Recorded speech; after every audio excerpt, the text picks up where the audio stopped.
bakekwaho ubujura baguye gituma mu mpera z'icyumweru gishize bikozwe n'inzego z'umutekano zikora mu murenge wa Kigali.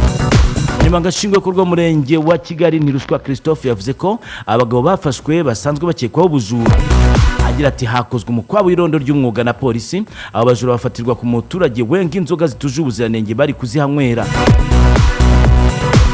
Yongeye ko muri mukwabo hanamenwe litiro 400 z'inzoga zituje ubuziranenge.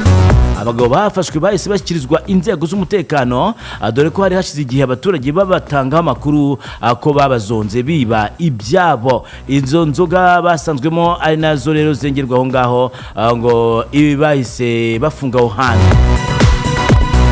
Inzoga bazihasanze abantu bazinywa.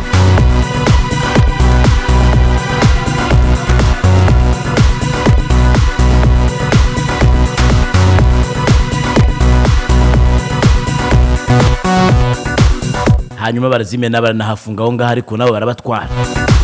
Hagati aho tugiye mu Rutsiro, abakozi batatu ba Sako ya Gihango batawe muri yombi.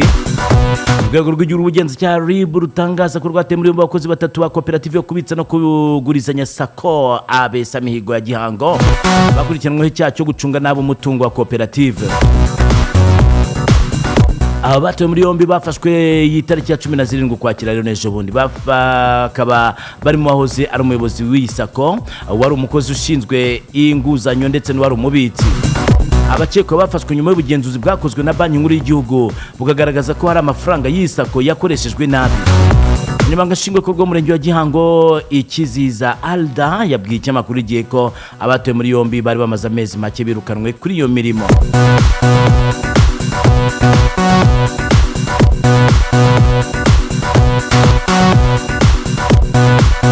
Ayo niyo makuru avugwaho ngaho mu Rutsiro rero. Agato kandi tugiye Kayonza nabwo abaturage babiri baheze mu kirombe. Abaturage n'abayobozi bo mu karere ka Kayonza mu murenge wa Rukara kuri uyu wa gatatu abazindukiye mu kirombe gisanzwe gicukurwamo amabuye y'agaciro mu buryo bwa magendu kugira ngo bashakishe imibiri y'abaturage babiri bagwiriwe n'ikirombe mu rukerera rwo ku munsi w'ejo. Iki kirombe giherereye mu mudugudu wa Karagari mu kagari ka Rwimishinya mu murenge wa Rukara gisanzwe ari cyo umuturage wajyaga akoresha abakozi bakagicukuramo amabuye y'agaciro mu buryo butemewe. Abaturage bavuga ko hari abagabo babiri bari baraye bacukura amazi ikirombe kiza kubagwira mu rukerera. Umunyamabanga nshingwabikorwa w'umurenge wa Rukara Nyirabizeyimana Immaculée akababwiye ikinyamakuru igihe ko ku munsi w'ejo bari bakiri gushakisha imibiri y'abo baturage. Yavuze ko nyiracyo yamenye amakuru ko cyabagwiriye agahita acika.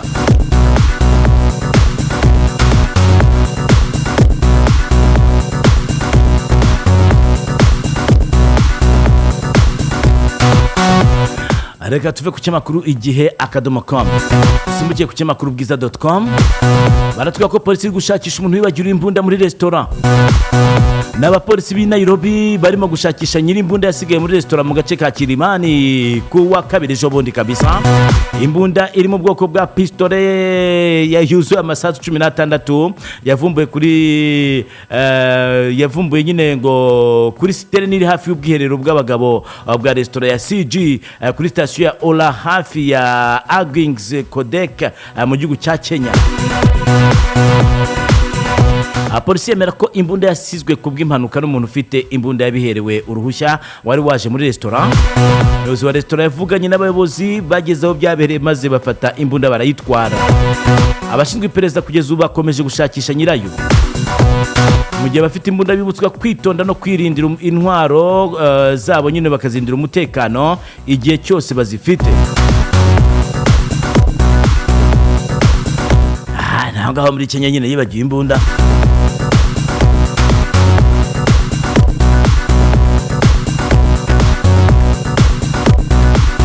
Hanyuma dusimbukiye mu gihugu cy'u Burundi. Umuyobozi w'ishyaka yanenze ubutegetsi itatabwa muri yombi. Ni kuwa kabiri ejo bundi umuyobozi w'ishyaka ritavuganwa n'ubutegetsi mu Burundi yafunzwe nyuma yo kunenga guverinoma ku mbuga nkoranyambaga nk'uko byemejwe n'inzego zitandukanye zirimo n'iz'ubutabera. Umuyobozi w'ishyaka riharanira demokarasi n'iterambere rirambye mu Burundi Codebu aho kuwa kabiri yafungiwe muri gereza nkuru ya Bujumbura ashinjwa guhungabanya umutekano w'imbere mu gihugu ndetse no gusebya igihugu.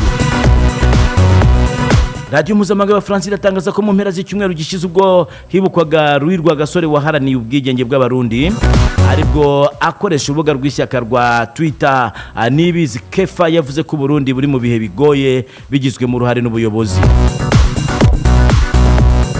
Ati mu gihe Burundi bugowe no kunyura mu mibabaro itigeze ibaho kubera ubuyobozi bwananiranye, ishyaka rya Codebu rihamagarira abaturage kudacika intege bagafatira urugero ku gikomangoma Louis Rwagasore bityo ibibazo bigakemuka. Bidatinze polisi iramuhamagaza iti muta muri yombi.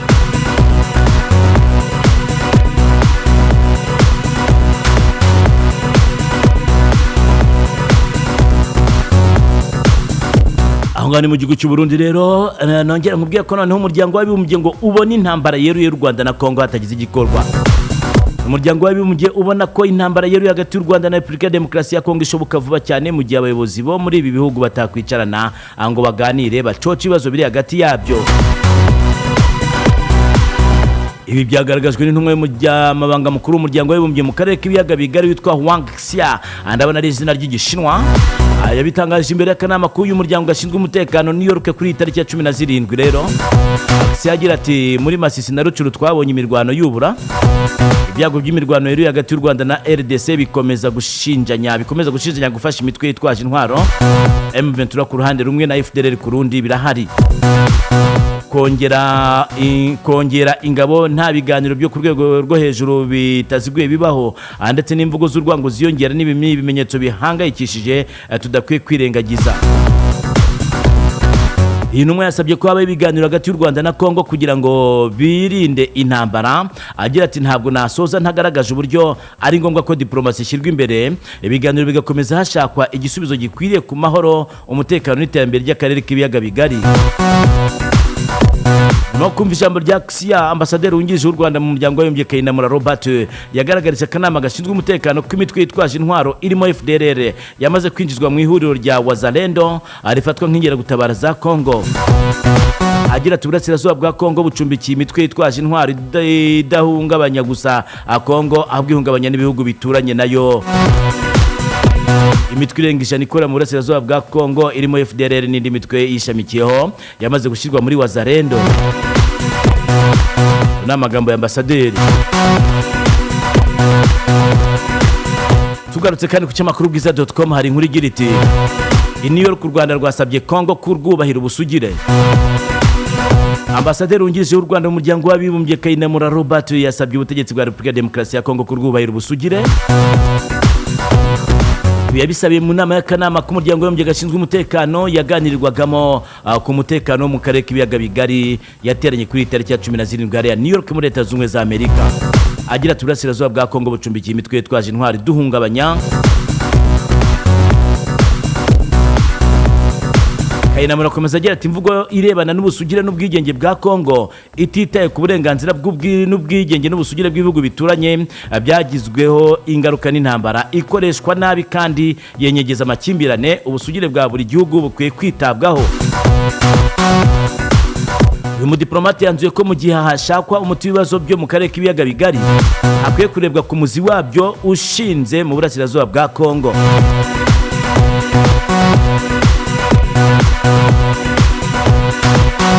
Igihugu cya Kongo muri iki gitondo kiratanga amakuru menshi cyane. Hano baragira bati abanyekongo benshi bashaka ko tujya mu ntambara n'u Rwanda. Aya ni amagambo ya Minisitiri Patrick Muyaya. Minisitiri w'itumanaho n'itangazamakuru wa Repubulika ya Demokarasi ya Kongo akanaba umuvugizi wa guverinoma y'icyo gihugu yemeje ko abenshi mu baturage b'iki gihugu bifuza ko cyajya mu ntambara n'u Rwanda. Gusa akavuga ko guverinoma yakishyize imbere uburyo bwa diplomasi mu gukemura amakimbirane ifitanye n'u Rwanda. Minisitiri Patrick Muyaya bitangaje ubwo yari muri studio za Top Congo FM. Ni radio hariya muri kiriya gihugu yitwa Top Congo FM. Agira ati abanyekongo benshi bashaka intambara, bashaka ko dushyira iherezo ku bikorwa by'u Rwanda burundu. Ikino nicyo cyifuzo cy'abanyekongo. Akomeza agira ati twebwe turi muri guverinoma turatekereza rwose ko Perezida wa Repubulika atekereza ko intambara atari amahitamo meza, kubera ko intambara igira ingaruka nyinshi. Turi mu nzira ya diplomasi kubera ko tugomba gukemura ikibazo kimaze imyaka 20 cyarananiranye. yatangaje ibi mu gihe intumwa yihariye y'umuryango w'abibumbye mu karere k'ibiyaga bigari Wanxia aheruka kubwira akanama ka Loni ko bishoboka cyane ko u Rwanda rwatana mu mitwe na Congo nk'uko nahoze mbikubwira mu kanya. Muri kiriya gihugu kandi igipolisi cyaburijemo imyigaragambyo yamagana ingabo z'umuryango wa Afurika y'Iburasirazuba bashinja kudakunda igihugu cyabo. Bane sava ko na meya nawe w'umujyi adakunda igihugu adatumye ngo batigaragambya ngo bazibwize ukuri.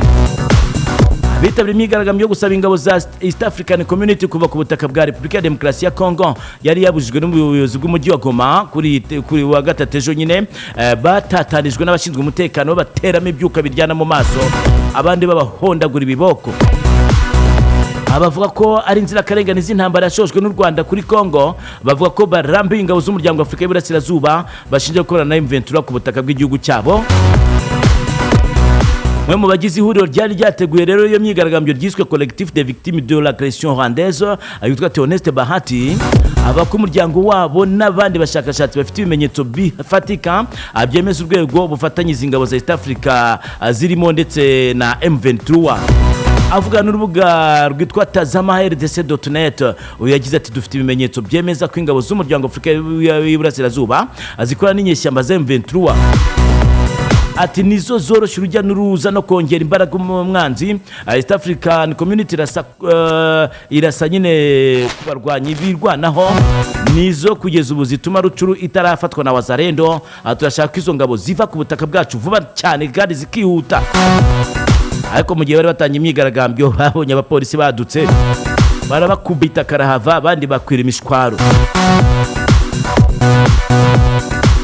Hari inkuru yasohotse ku kinyamakuru Rwanda Tribune ikomeje kwibazwaho cyane ivuga ko ingabo za leta ya Congo ndetse n'iz'u Burundi na FDLR ngo zamaze kwimurirwa ku kirwa cya Ijwi mu rwego rwo kwitegura intambara n'u Rwanda. Ni ku munyamakuru yabyanditse hano. Ingabo za Repubulika ya Demokarasi ya Congo FARDC n'abafatanyabikorwa bazo barimo FDLR n'ingabo z'u Burundi zitwa FDNB zimuriye ku Ijwi zivanwe Nyabibwe, zaje zivanze n'ingabo z'igisirikare cy'u Burundi mu rwego rwo kurushaho gukomeza kwitegura intambara ku Rwanda bava ku rushyiki umutwe w'inyeshyamba wa M23. Ndabona ku kinyamakuru Rwanda Tribune batubwira ko ari ibintu byari bimaze iminsi bivuzwe ko abasirikare b'u Burundi babarizwaga mu misozi miremire ya Murenge muri groupement ya Bijombo, abimurirwa muri Ngomo, Nyangezi ndetse na Kamanyola muri territoire ya Warungu ngo begere umupaka w'u Rwanda na Congo kugira ngo babone inzira yo kuba batera igihugu cy'u Rwanda. Nuko nyine byanditse. Ibice byose kandi bivuzwe haruguru bifite imisozi ihuza Congo n'u Rwanda, cyane ko iyo uri kuri iyo misozi uba ureba mu Rwanda. Urugero nk'iyo uhagaze ku musozi wa Ngomo uba ureba mu Rwanda kuko ikiba gitandukanije ibyo bihugu byombi ari uruzi rwa Rusizi. Ijwi igizwe na sheferi ebyiri arizo Rubenga ndetse na Ntambuka iri muri Kivu y'Amajyepfo, ikaba ifite groupement 3 za Mugote, Nyakalengwa ndetse na Mpene.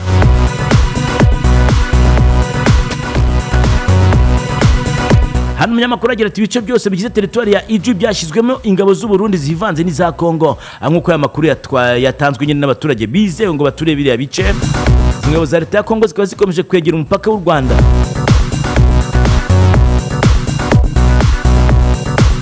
Urasimbukira ku kinyamakuru Rwanda Tribune usome ibijyanye n'iyo nkuru.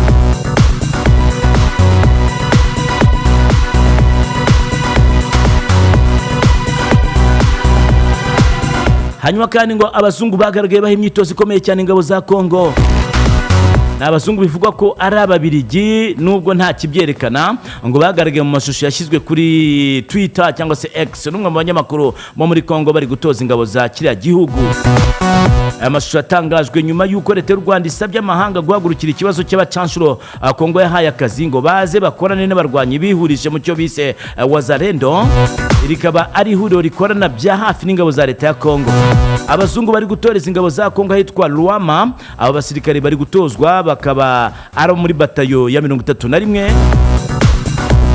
U Rwanda ruvuga ko abacanshuro abazungu bagera ku 2000 bamaze igihe runaka bakorana na Wazalendo ndetse na FDLR n'indi mitwe irimo n'uyu ushaka kugaruka gukora genocide mu Rwanda nk'uko hano umunyamakuru yabyanditse ku cyamakuru umuryango. Abacanshuro barimo abakorera ikigo bise Ajemira.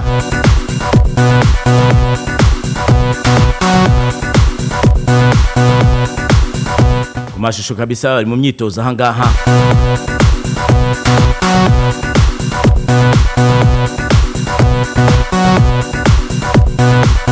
Israel yihakanye igisasu cyatewe ku bitaro kigapfiramo abantu bagera kuri 500. Israel yihakanye cya gisasu cyagabwe kuri Al-Ahli Arab Hospital cyabaye ku wa kabiri kabisa, kigahitana abantu benshi cyane. Amakuru yatangajwe na Al Jazeera agaragaza ko cyagwemo abagera kuri 500 barimo abaganga, barwaye, babyeyi bari bamaze kubyara ndetse n'impinja, bose bakaba baraguye aho ngaho. Ubuyobozi bwa Palestina buvuga ko cyagabwe na leta ya Israel, mu gihe yo ivuga ko cyagabwe n'umutwe wo muri Palestina uzwi nka Palestinian Islamic Jihad. Perezida Biden uri muri Israel yagize ati igisasu cyahitanye 500 cyarashwe ku bitaro muri Gaza, bigaragara ko cyarashwe n'indi kipe. Arahuza n'igisirikare cya Israel kivuga ko ari umutwe wa Palestinian Islamic Jihad wakirashe nabi uri mwirimbi kikagwa muri parking y'ibitaro. Umuvugizi w'igisirikare cya Israel witwa Jonathan Conricus akaba yatangaje ko batangiye iperereza ku gisasu cyatewe ku bitaro by'ababatista hariya i Gaza. Systeme ya radar yerekana ko iki gisasu ngo cyaturutse i Gaza, ngo niko Israel bivuga. Hagati ariko abandi bakomeza bavuga ati Israel nimwe mwarashe igisasu.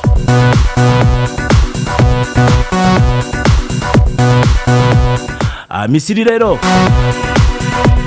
Misiri yanze ko abanyepalestina bimurirwa muri Sinai ku ngufu. Perezida wa Misiri Abdel Fattah al-Sisi kuwa gatatu ejo yavuze ko miliyoni z'abanyamisiri batashyigikira ko abanyepalestina bimurirwa ku ngufu muri Sinai. Yongeraho ko igikorwa nk'icyo cyatuma ikigobe gihinduka isoko y'ibitero kuri Israel ndetse n'ibyihebe. N'amakuru tuza kugarukaho mu kanya.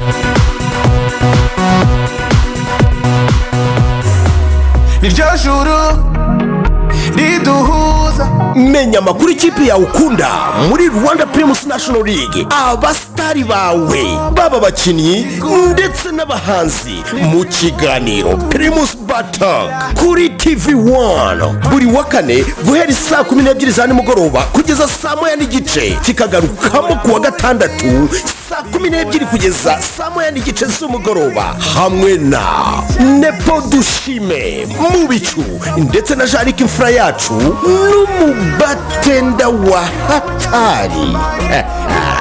Tumwe mu rugero bro, simfu busa nawe magitatu cyanjye nta bintu byinshi gesha man shyira are ubwo rawa wayagaye watogose wavugavuze kubera gitatu gusa. Ubwo se gitatu ndakigura kimaze iki muri iyi minsi? ngo iki ariko uguze ko nakibariye ukwezi kose, we mwagiye mureka ngo ukwezi kose ubwo barute imibare niyi ku mafaranga 3,000 gusa. Airtel guha iminota na SMS utamara ku mirongo yose hamwe na gigabyte 30 za internet ya 4G ukwezi kose. Uzi ko harimo giga imwe ku munsi? None se icyo udashona niki gitatu cyanjye nyibonanga. Kanda akanyenyeri 255 urwego witiremo bando y'umunsi cyangwa y'ukwezi ya ubuntu 4G. Airtel, a reason to imagine. Radio 1 Press Review. Nibyo nakwiraga ko Misiri yabyanze rero, dore umuhora wa Gaza mu by'ukuri ugenzurwa na Israel, kandi abanyepalestina bashobora kujyanwa ahubwo mu butayu bwa Negev bwa Israel kuzageza ikibazo cy'abarwanyi kibonewe umuti. Ibyo Perezida Sisi yabivugiye mu nama nyine i Cairo, aho yari kumwe na Minisitiri w'Intebe w'Ubudage Olaf Scholz, abandi ni chancelier, abandi bavuga ni Minisitiri w'Intebe ko ni chancelier. Mpaka hagati y'ikigobe cya Sinai na Misiri n'umuhora wa Gaza niho honyine abantu bambukira bava ku butaka bw'abanyepalestina butagenzurwa na Israel.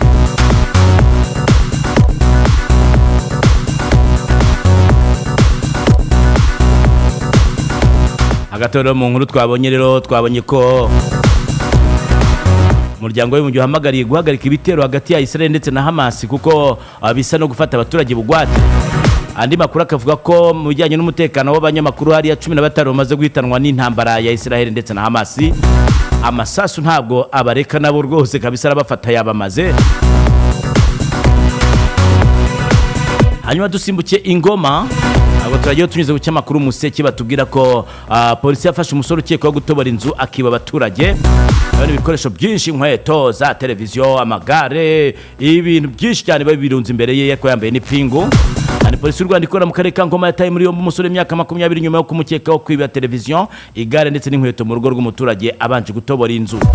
Yafatiwe mu mudugudu wa Karimbi, akagari ka Mahango mu murenge wa Kibungo agana saa 8 n'igice z'icyamunsi z'amanywa ku wa mbere rero ejo bundi. Ndamubona hano ku cyamakuru Umuseke. Hanyuma tunyuze ku cyamakuru Kigali Today kiratujyana i Nyagatare, aho batubwira ko hamaze kubarurwa inzu 50 zasambuwe n'umuyaga. Ngo ku isa saa 4 za mu gitondo cyo kuri uyu wa gatatu rero hari ku munsi w'ejo umuyaga utarimo mu imvura nyine wasambuye inzu ndetse wangiza n'intoki kuko ngo zaguye hasi. Ni mu kagari ka Gacundezi ndetse na Nyarupfubire mu murenge wa Rwimiyaga. Umunyamabanga nshingwabikorwa w'umurenge wa Rwimiyaga Bagabo Anthony akaba avuga ko uyu muyaga wibasiye imidugudu ya Rukundo ya mbere n'iya kabiri mu kagari ka Gacundezi ndetse n'umudugudu wa Nyarupfubire ya kabiri akagari ka Nyarupfubire.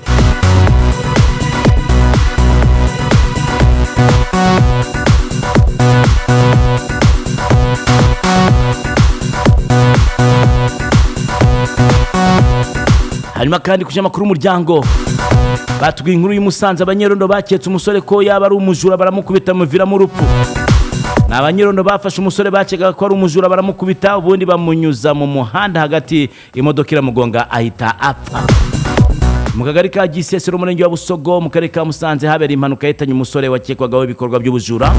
Abaturage bakavuga ko byatewe n'abanyerondo bagendaga bamukubita mu muhanda. Abatanze bamwe bavuga ko bari bahari bakavuga ko uyu musore yakubiswe bikabije maze agata ubwenge cyangwa se inkoni ziramuhungabanya, yerekeza mu muhanda atabizi, imodoka itimugonga itapfa. Gusa nta makuru batanze bavuga ko niburi uyu musore baramusanze yiba, icyakora bose bitsa ku kuba ngo abanyerondo baramukubise bamuketse nk'igisambo. Umuvugizi wa polisi mu ntara y'Amajyaruguru Superintendent Jean Bosco Mwiseneza akaba yabwiye itangazamakuru ko uyu musore yazize umushoferi utararinganije umuvuduko.